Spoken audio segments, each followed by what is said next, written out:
এই যে আপুরা ভাইয়ারা, মাছ বরফ থেকে ছুটে গেছে।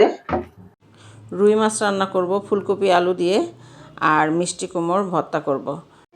আসসালামু আলাইকুম আপুরা ভাইয়ারা, আশা করছি পুরো ভিডিওটি না টেনে দেখবেন। সব কিছু কোটা বাছা করে নিচ্ছি, এখন রান্নাটা আমার জন্য ইজি হবে। আর মাছগুলোকে আমি ভেজে রান্না করব। মিষ্টি কুমড়াটা অনেক বড় ছিল, পুরোটা ভাজি করি নাই, কিছুটা ভাজি করছি, আর এইটুকু ছিল। তো এইটুকু আমি আজকে ভর্তা করব। বিসমিল্লাহ বলে আমি মাছগুলোকে তেলে দিয়ে দিচ্ছি।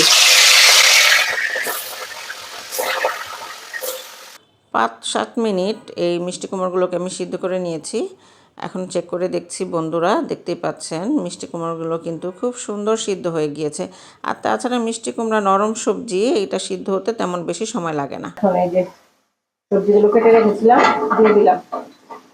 সুন্দর করে সবজিগুলো মশলার সাথে কষিয়ে নিয়েছি। এখন ঝোলের জন্য পানি দিয়ে দেব।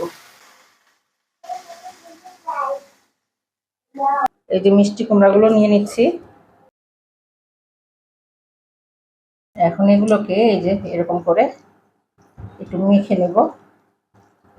মিষ্টি কুমড়া কিন্তু এই যে তেলের উপর ভেজে খায় না, ওইরকম ভেজেও এই ভর্তাটা করতে পারেন, সেইটাও কিন্তু অনেক মজা হয় খেতে।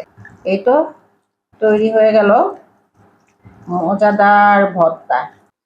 এখন মাছগুলোকে দিয়ে দিচ্ছি। ঝোল কিন্তু অনেকটা টেনে গেছে। ফুলকপি আলু টমেটো দিয়ে রুই মাছ রান্না করলে কিন্তু খেতে অনেক ভালো লাগে। ভাবছিলাম টমেটো দিব, কিন্তু দেখি ফ্রিজে টমেটো নাই, বাসায় কেউ ছিল না যে টমেটো আনবো। তো যাই হোক, কাঁচামরিচ ফালি দিয়ে দিলাম।